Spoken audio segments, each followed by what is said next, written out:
Vous êtes sur Jésus sur ta vie. Des fois, tu t'agites quand tu as des problèmes. Tu nous secoues, nous tous ici, tu nous déranges. Alors que des fois, ça ne dépend d'aucun homme, ça dépend du temps.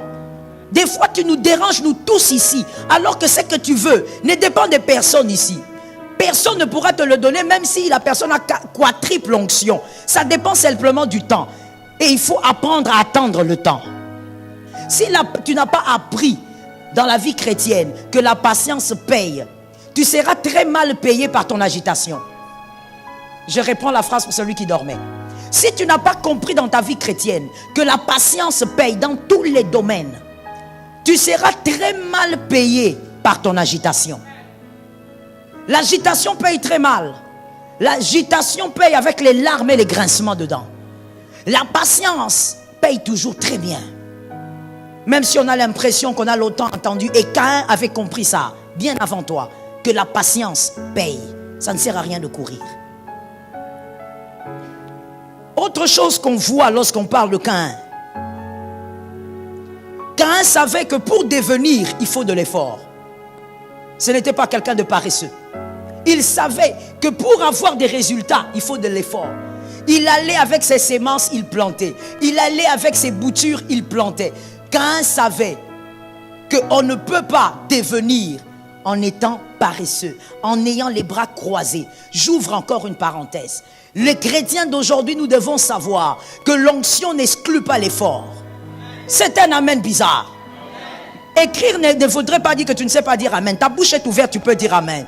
Je disais, les chrétiens d'aujourd'hui, nous devons savoir que l'onction n'exclut pas l'effort. Nous devons savoir que les études que tu fais, ce ne sont pas des formalités. Tu dois faire des efforts pour devenir. Donne un amen normal. Donne un amen normal. Il faudrait que très bientôt, et d'ailleurs je demande à ce que ça commence dans cette assemblée maintenant et tout de suite. Lorsque les gens disent je suis à la permanence, on ne voit pas des paresseux qui dorment sans rien faire, mais on voit des personnes qui ont consacré un temps pour se retirer pour Dieu, mais le matin ils sont dehors.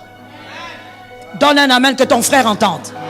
Donne un amen que ta soeur l'entende. Pas être à la permanence de manière paresseuse comme ça. Tu es là, tu dors du matin au soir, tu dis je prie. Mon frère, prière sans effort ne donne aucun résultat.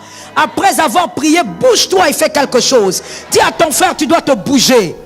Sois un peu rapide, dis-lui tu dois te bouger. Dis à celui qui est derrière toi, tu dois te bouger. Dis à un autre, cette année il faut que tu te bouges. Ne fais pas semblant d'écrire mon frère. Dis à un autre, cette année tu dois te bouger. Il ne faut pas seulement être là en pensant qu'il faut lire la Bible, méditation. Il y a le temps pour la méditation, mais tu sais, la Bible est remplie de versets de travail au point où, si toi tu lis la Bible, ça ne te donne pas une colère pour te lever, aller chercher. Tu n'as pas bien lu la Bible. Il y a des versets de Genèse à Apocalypse. Lorsque tu les lis, tu dis, pourquoi je n'ai pas d'argent? Ça te révolte et tu dis, je dois faire quelque chose. Caïn n'était pas un paresseux. Caïn était celui qui savait que pour devenir, il faut fournir des efforts. Caïn n'a jamais dépendu d'Abel pour dire, donne-moi aussi une brebis. Comme ça sera facile. Je vais les accoupler et puis j'aurai des bêtes. Non, Caïn s'est focalisé sur son travail. Il savait que pour devenir, je dois donner de l'effort. Je dis à une personne, toi qui as des prophéties sur ta tête et qui attend que ces choses s'accomplissent d'elles-mêmes, tu es en train de rêver et tu risques de mourir avec toutes tes prophéties. Tu le sais, si tu ne le sais pas, je te le dis. Je l'ai souvent dit, le fils de la promesse peut mourir sans avoir vu l'accomplissement des promesses. C'est écrit. Il faut arrêter avec ces chansons mal réfléchies et qui ne sont même pas de la révélation. Parce qu'une révélation ne peut pas être anti-biblique. Où tu chantes et tu dis, le fils de la promesse ne meurt pas. Qu'est-ce que tu veux dire par là? Le fils de la promesse peut mourir. Il faut qu'il ait la révélation de sa destinée, qu'il entre dans l'accomplissement de sa destinée. Cet amen est pour qui? Tu dois être capable de comprendre les choses. Caïn le comprenait. Aujourd'hui tu le mortifies, mais lui comprenait des choses que toi tu n'arrives pas à comprendre. Caïn ne mangeait pas parce que Adam travaillait. Caïn mangeait parce que lui-même travaillait. Caïn ne mangeait pas parce que Ève travaillait. Non, ce fameux autel dont on va parler, il l'a fait avec ses propres efforts. Mais toi aujourd'hui, tu dis quoi? J'ai l'onction, je prie, je suis au service de Dieu. Oui, toutes ces choses sont bonnes, mais tu dois bosser. Est-ce que quelqu'un m'entend? Tu dois bosser. Qui dit Caïn dit encore ceci. Caïn comptait sur la terre. Il ne comptait pas que sur le temps, mais il comptait aussi sur la terre. Parmi ses précieux trésors, il y avait la terre. Parce que lui, il était laboureur. Donc il comptait sur la terre. Il veillait à ce que la terre lui donne sa part. Et lorsqu'on compte sur quelque chose, on la traite bien. Caïn savait traiter la terre. Parce qu'il savait que ses résultats, son bonheur, sa paix émanaient de la terre. Il savait respecter la terre. J'ouvre une parenthèse. C'est une parenthèse, donc je ne veux pas trop insister dedans. Aujourd'hui, il y a des chrétiens qui ne connaissent pas le mystère de la terre. Tu traites mal la terre sur laquelle tu es. Même pendant que tu es assis là. Là où tu as mis tes pieds, c'est la terre. La terre là, c'est elle qui reçoit, c'est elle qui donne. Mais aujourd'hui, les chrétiens ne comprennent pas ce mystère. Ce qui fait que tu fais n'importe quoi sur cette terre-là. Et la terre va te donner exactement ce que tu as déposé. Si tu sais que la terre te donne aussi des grands résultats, tu dois savoir bien traiter la terre. Tu dois savoir qu'est-ce que tu fais à ton réveil face à la terre. Qu'est-ce que tu fais à ton coucher face à la terre. La terre doit bien recevoir pour te donner exactement ce que tu as déposé. La terre est comme une matrice. Si tu donnes quelque chose, elle te donnera. Et il n'y a personne qui vit sur la terre sans donner. Tout ce que tu fais, tu donnes. Même après ce culte, tout ce que tu vas faire, tu donneras à la terre. Et la terre va te la rendre. Le respect de la terre, que quelqu'un me dise le respect de la terre. Que quelqu'un d'autre qui a entendu me dise le respect de la terre. Aujourd'hui, les enfants de Dieu, il faut qu'on comprenne ça. Caïn, à son époque, avait compris. On ne mortifie pas celui qui te fait manger. On ne maltraite pas la mamelle qui te nourrit. Je le dis autrement pour quelqu'un d'intelligent. On ne mord pas la mamelle qui te nourrit. Lorsqu'elle te nourrit, tu as intérêt à la traiter avec respect. Et Caïn savait ça. Que Jésus nous aide. Autre chose que l'on voit quand on dit Caïn, le laboureur. Caïn respectait les principes du donner et du recevoir. C'est un principe que Caïn respectait. C'est un principe que Abel connaissait très peu, mais Caïn maîtrisait ça. Le principe du donner et du recevoir. Caïn savait que tu ne peux pas recevoir sans donner. Dis à ton frère, on va dire amen à cette parole. Dis à ton frère. Il y a des gens qui ont des combats des familles. Ça veut dire même quand ils entendent la vérité, ils ne disent pas amen. Parce que les combats des familles veulent leur garder dans les ténèbres. Caïn savait qu'on ne peut pas demander là où on n'a pas, on ne peut pas demander oui là où on n'a pas donné. Ça, Caïn le savait. C'est un laboureur. Il savait qu'il ne pouvait pas aller attendre une récolte là où il n'avait pas sémé. Et donc Caïn savait qu'on ne demande pas à quelqu'un à qui on n'a pas. Entrons dans une parenthèse. Même dans les relations humaines. Lorsque tu es en train de te plaindre que tel ou tel ne t'aime pas, est-ce que toi tu as donné l'amour? On ne demande pas ce qu'on n'a pas donné. En réalité, tout ce que vous allez demander sur terre, je parle d'abord des hommes, je suis dans les relations humaines. Tout ce que vous allez demander sur terre aux êtres humains, ça doit être des choses que vous avez aussi déjà donné à quelqu'un d'autre. Donne un amen normal. Donne maintenant un amen de quelqu'un qui comprend. Tu ne peux pas demander aujourd'hui au frère Enoch de te donner de l'amour alors que toi, depuis que tu es né, tu n'as jamais aimé quelqu'un. Tout ce que tu fais n'est pas de l'amour, c'est un semblant d'amour. Tu fais tout par intérêt. Les personnes que tu dis aimer, tu ne les as jamais aimées. Tu es proche d'eux parce que tu sais que tu as de l'intérêt là-bas. Alors comment demandes-tu toi à Enoch de t'aimer? Ne demande pas ce que toi tu n'as jamais donné quelque part. Et Caïn maîtrisait ça. Caïn comprenait ça. Voilà pourquoi il n'est jamais allé demander quoi que ce soit à Abel. On ne peut pas demander ce qu'on n'a jamais donné. Aujourd'hui, si tu demandes de l'amour au frère Enoch, sois sûr que toi, dans ta vie, depuis que tu es né, tu as déjà aimé quelqu'un. Si tu as déjà sémé ça quelque part, tu vas récolter ça aussi quelque part. Ça tombe sur celui qui a entendu. Parce qu'en réalité, on ne récolte pas toujours là où on a sémé. tu vas récolter quelque part, il peut se faire que tu récoltes autre part. Tu es là en train de dire, moi on ne me respecte pas, moi on ne me respecte pas. Incapable de comprendre le principe que Caïn comprenait. Est-ce que toi tu as déjà respecté qui depuis que tu es né? Fais la différence entre le respect et la peur. Il y a des gens, d'ailleurs, je vais même ajouter une troisième nuance. Fais la différence entre le respect, la peur et une fausse humilité. Il y a des personnes qui sont dans la fausse humilité. Pour une raison. Il y a plusieurs, mais ça m'a épinglé une raison. La première, c'est quoi? C'est qu'il est dans la pauvreté. Une autre, je vais mettre un peu de l'eau dans mon vin. Une autre, il n'est pas dans la pauvreté. Une autre raison donc. La personne n'est pas dans la pauvreté, mais la personne est dans une position où elle est obligée de respecter. Ce n'est pas du respect. C'est la position sociale qui t'impose ce que tu fais. Ce n'est pas du respect. Tu n'as jamais respecté qui que ce soit. Le jour où toi tu auras des âmeurs, on se demande si tu vas respecter. La personne là que tu t'inclines là pour la saluer. Le jour où tu auras des châteaux, est-ce que tu vas le faire? Donc aujourd'hui, il y a des personnes qui ne sont pas dans le respect. Elles sont dans le manque. Et comme elles sont dans le manque, elles se sentent obligées de se diminuer, d'être petites pour qu'elles continuent à garder les avantages. Ce n'est pas le respect. Le respect qu'on donne à une personne, à tout être humain. Est-ce que toi tu as déjà respecté quelqu'un? Quand tu te plains que quand moi je parle, personne ne m'écoute, tu as déjà écouté qui? On ne demande pas ce qu'on n'a jamais donné. Et j'insiste parce qu'il y a toujours des gens qui sont... J'insiste en disant, quand je dis qu'on ne demande pas ce qu'on n'a jamais donné, je ne dis pas qu'il faut absolument que tu donnes à la même personne. Tu peux avoir donné à 15 ans de l'amour à quelqu'un, un orphelin qui n'avait personne. Tu lui as donné de l'amour, tu lui as donné ce que tu avais. Toi, tu vas récolter à 25 ans. Là où tu iras, où on refuse les autres, toi, on te reçoit. Parce qu'il y a la loi du donner et du recevoir. Dis à ton frère, c'est une loi. Dis à un autre, c'est une loi.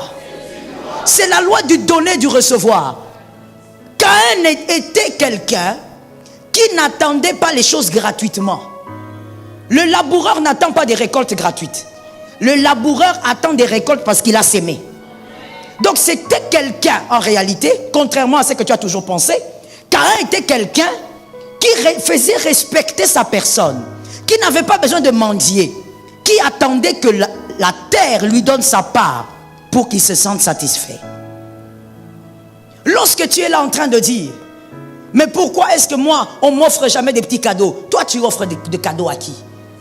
Tu as déjà offert quoi à qui? Toi, quand tu offres quelque chose, c'est la chose qui est fatiguée, qui est abîmée, qui est moisie, la chose que tu n'utiliseras plus, que tu ne peux même pas donner à ton frère. C'est ça que tu vas aller donner aux orphelins. Et un jour, tu vas dire, pourquoi est-ce que moi, dans ma vie, j'ai remarqué, moi, on ne m'offre pas des cadeaux. Moi, on ne peut pas t'offrir. Toi, tu n'as jamais donné.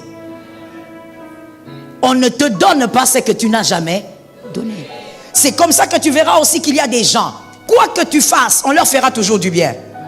Tu vas jalouser, tu vas gonfler, tu vas t'éclater, mais on leur fera toujours. Il y a des gens, même les païens vont courir pour leur faire du bien. Parce que ce sont des gens qui ont tellement... Répète ça que tu guérisses. Des gens qui ont tellement... Ils ont trop donné. Ils ne donnent pas quand ils voient un besoin. Ils donnent quand ils sentent le besoin. I like it. Ils ne donnent pas quand il y a. Ils donnent quand ils sentent. Ils ne donnent pas quand il y a un besoin. Ils donnent quand ils sentent le besoin. C'est différent. Mais toi, pour donner, il faut que l'église parle. Déjà, tu donnes qu'à l'église. Il faut que l'église dise, vous savez, les orphelins, vous savez. Donc, on te présente la misère des gens pour que tu donnes. Il faut que tu voies les larmes des gens pour que tu prennes une chemise médiocre et que tu donnes. Et toi, tu vas venir te dire, pourquoi on ne me donne jamais rien? Oh, Caïn était plus intelligent que toi de très loin. Il savait qu'on ne peut pas réclamer ce qu'on n'a pas libéré. Il y a des personnes sur cette terre qui ne manqueront jamais des maisons. Même si ce n'est pas toi, dis un amen que tu guérisses. Il y a des personnes qui ne manqueront jamais de maison. C'est comme ça que je disais encore plus, je ne sais plus c'était quand je parlais à l'un de mes fils. Je lui disais, sur la terre, chacun Ah voilà, toi tu es ma fille. Chacun et chacun. Toi tu ne peux pas suivre quelqu'un, tu dis, non, comme on est dans la même église, c'est ma copine, je la suis. Attention, on n'est pas pareil. On a l'impression d'être pareil, mais on n'est pas. Il faut bien comprendre, le pasteur Joël, il ne faut pas penser n'importe quoi. J'ai dit, dans la maison des dieux, on est tous enfants des dieux, mais à cause de nos origines, on n'est pas pareil. Il y a des enfants sur la terre, leur père a donné des maisons à Dieu. Toi, tu crois qu'un enfant comme ça peut manquer une maison? Il ne peut pas. Il ne peut pas. Fais comme tu veux, fâche-toi, ça ne changera pas. C'est un principe du donner et du recevoir. Sa mère, elle a regardé, elle a dit non, non, non. À l'église, on a des besoins. Elle est allée en cachette, elle a pris l'argent du loyer, elle a donné à Dieu. Toi, tu crois que tu peux être comme ces garçons-là? Frère, attention. Attention, calme-toi. Quand tu vis avec quelqu'un comme ça, il faut savoir que toi, tu dois avoir une bouée. De rien. Toi, tu dois avoir une bouée. Parce que quand ça va chauffer, lui sera délivré. Toi, tu vas entrer. Tu dois avoir une bouée. C'est pourquoi aujourd'hui, sois conscient de ta vie, sois conscient d'où tu sors. Jésus nous a tous sauvés, mais il y a des personnes qui ont des crédits. Ah, my God, my God. Il y a des gens qui ont à leur effectif des crédits. Les parents, les grands-parents ont mis des choses. Il y a des choses qui ne peuvent pas manquer. Des fois, quand tu es sa copine, tu ne comprends pas. Tu dis, ah, comment même quand on sort, c'est seulement lui qu'on voit. Mon frère, il n'y a pas de gris-gris là-bas. Il y a des mystères spirituels. On va le voir. On va le voir. Ses parents ont trop créé des visibilités dans sa vie. Ils ont beaucoup donné. Voilà pourquoi, mon frère, je dis à quelqu'un, pourquoi Dieu a dit, la parole de Dieu dit, que la mort des élus, la mort des saints, c'est une joie. Pourquoi? Parce que même quand un élu meurt, il n'a pas vu ses enfants grandir. Oh, ses enfants ont la garantie de la croissance. Ses enfants ont la garantie du bonheur. Il n'y a pas besoin que papa soit là. Ce que papa a fait, c'est déjà le chemin qu'il a ouvert. Est-ce que quelqu'un m'entend? Ce qu'il a donné là, ce qu'il a donné à Dieu, il a donné aux gens, il a donné aux orphelins, il a fait ceci. Ce sont des choses qui marchent avec les enfants. Et c'est comme ça que tu verras, il y a des enfants qui sont surpris pour dire, ah, mais moi je n'ai rien demandé ici, mais comment tel a voulu me payer les études? Oui, ses parents ont payé les études aux orphelins. Lui ne peut pas manquer le diplôme. Je connais un garçon qui me fait souvent rire. Il me dit, ah, pasteur, moi je ne comprends pas, même quand je n'ai pas la volonté d'étudier, cette année-là, il est orphelin. De père et de mère. Il dit, même quand je n'ai pas la volonté, tu verras seulement quelqu'un venir. Ah, petit, tu sais, aujourd'hui à l'église, tu m'as beaucoup touché. Je l'ai beaucoup touché, mais maman, je n'ai rien fait. J'étais assise dans la foule. J'adorais comme tout le monde. Mais il vient, il me dit, écoute, je te paye l'année. Il a fini sa licence comme ça. Moi, je lui ai dit, quand tu as dans ton effectif des parts que les hommes ont déposées, Dieu voit ces choses. Les hommes ont sémé. Tu dois récolter. Si eux sont partis sans récolter, toi tu dois récolter. C'est comme ça, comprenons-nous bien, que la parole dit, vous habiterez des maisons. Il ne faut pas dire amen avec rapidité quand tu lis les versets. Il faut comprendre l'essence de chaque texte. Ce n'est pas pour tout le monde. Vous allez habiter des maisons que vous n'avez pas construites parce que quelqu'un quelque part aussi avait libéré des maisons. Quelqu'un a entendu. Voilà pourquoi lorsqu'il s'agit de servir Dieu, de faire du bien aux hommes, qui que ce soit, mon frère, tu dois avoir un cœur révélateur. Un cœur qui est rempli de révélation. Tu n'as pas besoin qu'on te force. Tu ne sais pas ce que tu sèmes là, tu ne sais pas qui va récolter ça. Peut-être que l'œuvre que tu viens de faire, c'est ta fille cadette qui va en bénéficier. Ça tombe sur quelqu'un au nom de Jésus. On ne blague pas avec ça. Peut-être que toi, ton papa ou ta maman est allé avec nos pays d'Afrique assez compliqués, est allé dans les maternités à payer pour certaines femmes des frais qui n'arrivaient pas à sortir. Comment tu veux que l'enfant d'une personne comme ça, que son bébé meure dans la maternité? Son papa a sorti des bébés de la maternité. Même si toi tu ne pries pas pour elle, elle va accoucher, elle va sortir. Est-ce que quelqu'un m'entend très bien? Je veux choquer quelqu'un en disant ceci. Est-ce que vous savez que tel que nous sommes tous assis ici, tout le monde n'a pas les mêmes sujets de prière? Je veux m'expliquer. Pas parce que nous avons des destinées seulement différentes, mais parce qu'en réalité, il y a certains sujets qui ne peuvent jamais arriver à certains. Il y a certains problèmes qui ne peuvent jamais atteindre certains. Ça veut dire qu'il y a certaines personnes qui ne peuvent pas dire « Ah, priez pour moi, que j'accouche bien ». Elles n'ont pas besoin de ça. Même si tu ne pries pas, elle va accoucher, elle va sortir. Est-ce que quelqu'un m'entend? Parce qu'il y a quelqu'un qui a déjà sémé. Il faut que tu récoltes. La loi du donner et du recevoir. C'est tout. Non, mais pourquoi moi, tel que je suis là, personne, il n'y a pas des bons garçons qui m'aiment? Les bons garçons. Pourquoi il n'y a pas de bonnes filles qui m'aiment? Les bonnes filles, ça ne se ramasse pas.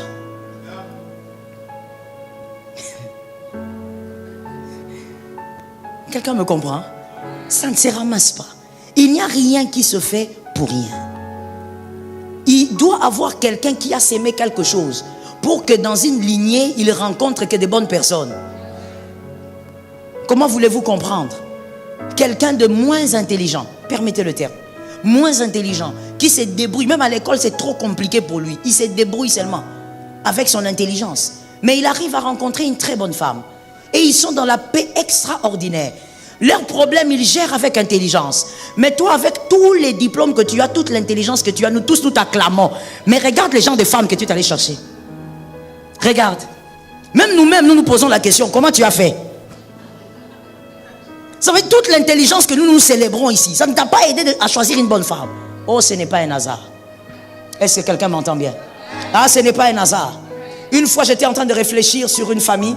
Je parlais même avec mon mari, j'ai dit, mais comment tous ces enfants ont étudié comme ça? Comment tous ces enfants se sont mariés comme ci? Et la plupart, ce sont des filles. Mais comment ça se fait? Comment aucune n'a commis ce genre d'erreur? Comment? Et puis mon mari m'a dit, ce qui est sûr, c'est que cette vie-là ne provient pas de la prière de ses enfants. Il y a des choses qui ne peuvent pas provenir de vous-même. Il y a des choses qui proviennent forcément de vos précurseurs. Il y a des gens qui ont fait quelque chose que vous ne savez pas. Ah oui, monsieur, on va parler de la grâce, on est d'accord, la grâce est une réalité. Mais mon frère, au-delà de la grâce, cette fille-là qui a grandi, comme toutes les autres, avec des copines, avec ceci et cela, en écoutant tout ce qu'elle a pu entendre, elle n'est pas tombée dans certaines erreurs, elle a trouvé un bon mari, elle s'est casée. Mais sa copine à côté qui vivait aussi avec elle, va se faire rencontrer 4 fois. Et elle ne trouve toujours pas d'homme. Elle est dans une instabilité incroyable. Tu appelles ça quoi? Tu appelles ça quoi? Il y a quelque chose qui est en train de se passer. Quelque chose que tu ne maîtrises pas. Voilà pourquoi, si toi tu n'as pas sémé, si l'autre n'a pas sémé, toi sème. Qui a entendu? Qui a compris que c'est à lui que je m'adresse? Si avant toi on n'a pas sémé toi-même, c'est aujourd'hui qu'il faut s'aimer. Et si tu sais qu'avant toi on avait s'aimé, continue quand même. Déverse là-bas gravement au nom de Jésus. I praise the name of Jesus. Libère des grâces là-bas. Même si avant toi on avait s'aimé, continue. Que ça descende, que ça descende. Afin qu'eux reçoivent ce qu'ils n'ont pas sémé. Qu'ils habitent des maisons où ils n'ont pas construit. Qu'ils vivent à des endroits alors qu'ils n'ont pas fourni des efforts. Est-ce que quelqu'un m'entend bien? Ils auront leur part d'efforts, mais ils vivront aussi des mystères. Parce qu'avant eux, il y a quelqu'un qui est dans cette salle qui va s'aimer en ordre et en désordre. Quand tu vois quelqu'un, comme je le disais, que ça soit un besoin pour toi, n'attends pas qu'un besoin se manifeste autour de toi. Tu vois quelqu'un qui est dans le manque. Vous savez, il y a des gens, dis à ton voisin, il y a des gens bizarres. Répète-moi encore avec autorité, il y a des gens bizarres. C'est-à-dire qu'il y a des gens qui ont des cœurs très bizarres. Ça veut dire que lui, on peut l'appeler chrétien, mais moi je ne sais pas comment l'appeler. Je ne compte pas les définir, mais ce sont des personnes bizarres. C'est-à-dire que ce sont des gens, pour qu'ils donnent quelque chose, il faut que tu pleures. Vous les voyez, non, quand je parle? Il faut que tu pleures. Ça veut dire que même quand tu viens lui dire, est-ce que j'ai besoin d'un petit, j'ai besoin d'un 1000 francs. Quand tu dis ça simplement comme ça, il te regarde. Ok, que Dieu t'aide. Mais quand tu seras en train de dire, vraiment, s'il te plaît, vraiment tu sais, je traverse des moments difficiles. Il se nourrit de la douleur des autres. Et lorsqu'il va te donner, il se sent fier. Pourquoi? Parce que c'est comme si tu as délivré de quelque chose. Il y a des gens comme ça. Si toi tu es là, que Jésus te délivre. Que Jésus te guérisse ce genre de cœur. Ça veut dire, toi, ton plaisir, c'est que... Je vous dis qu'il y a des gens comme ça. Son plaisir est que toutes les personnes viennent à lui pour lui demander. Tu peux, s'il te plaît. Et lui, il se sent bien. À ces jours-là, mais il a vu, hein, il est venu demander, il est venu s'agenouiller. Quel genre de cœur? Tu dois savoir que lorsque tu fais des choses comme ça par contrainte ou par orgueil, tu ne reçois pas la récolte. Tu ne reçois rien. Tu vas attendre, tu ne vas rien récolter. L'orgueil te motive. Sois capable de faire du bien même quand on ne dit rien. Est-ce que quelqu'un m'entend bien? Et puis il y a aussi cette sorcellerie dans la plupart des églises locales. Que quelqu'un me dise la sorcellerie. Que quelqu'un d'autre me dise la sorcellerie. Maintenant que quelqu'un me dise, soyons délivrés au nom de Jésus. C'est-à-dire que toi tu es dans une église locale, tu attends qu'on te dise, achète la chaise alors que tu vois que la chaise est cassée. Quand tu viens, des fois même tu dis, non, pas cette chaise là, c'est cassée. Oh. Donc tu sais aussi que la chaise est cassée. Tu demandes une autre chaise. Mais tu vas attendre qu'on fasse la collecte de 15 $ pour que tu donnes pour la chaise. C'est le même cœur au fait. Un cœur incapable de faire du bien simplement parce qu'il sent lui-même le besoin de le faire.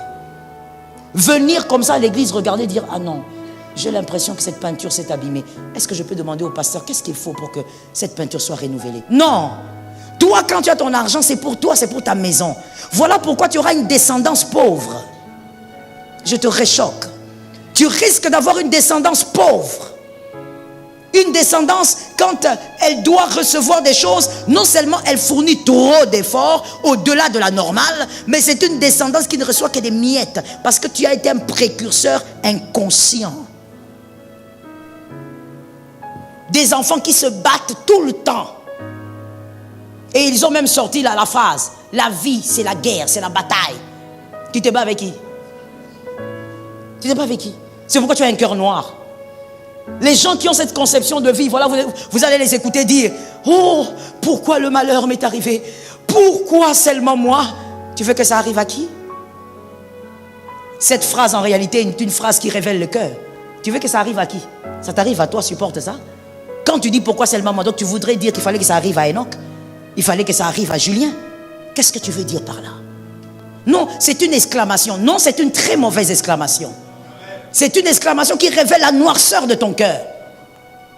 Sois capable d'être un précurseur qui va libérer, qui va s'aimer en ordre et en désordre. Il ne faut pas te laisser tromper par le siècle présent qui te dira attention, si tu sèmes là-bas, la maman là que tu vois, la mendiante là qui se met au coin de Babylone là, elle peut être une sorcière. Regarde ses cheveux. Ses cheveux sont comme ça parce qu'elle n'a pas d'argent pour acheter le savon ou un shampoing. Qui t'a dit que la sorcellerie est cachée seulement dans la saleté? Toi, tu ne connais pas les sorciers en cravate. Mais dans les bureaux que tu envies, là-bas, il y a des sorciers en cravate. Prends ton argent, donne à cette mendiante. Dis-lui que Jésus te bénisse. Le nom de Jésus est le code du miracle. C'est le code qui désamorce les bombes sataniques. Cet amen est bizarre, je ne sais pas si tu as entendu. Ça désamorce les pièges diaboliques. Rien que je donnerai au nom de Jésus viendra me piéger demain. Tu as menti, cet évangile n'est pas correct. Si je donne au nom de Jésus, je suis sécurisé. Je donne au nom de Jésus, je suis protégé. Je donne au nom de Jésus, je vais de l'avant. Je donne au nom de Jésus, je récolte. Je ne donnerai pas au nom de Jésus et puis au Mounier, qui t'a dit ça? C'est quel Jésus? Tu parles de Bar Jésus ou tu parles de quel Jésus? Les Jésus de la croix? Pas l'homme de Galilée. Il faut donc savoir que tu dois être un précurseur conscient. Sème en ordre et en désordre. Fais du bien à tout le monde. Est-ce que ça t'est déjà arrivé? Je veux passer, mais il faut que j'insiste. Ça t'est déjà arrivé de donner à quelqu'un une chose que tu as acheté cher et que tu n'as jamais utilisée? Et tu l'as acheté cher. Ça veut dire que même toi-même, parmi les choses chères que tu achètes pour toi, ça fait partie des choses chères. Et tu prends, tu ne l'as jamais utilisé et tu donnes à quelqu'un. C'était déjà arrivé? Si ça t'est jamais arrivé, commence l'exercice à partir de demain. J'ai entendu deux personnes. Vous êtes sûr? Jésus sur ta vie?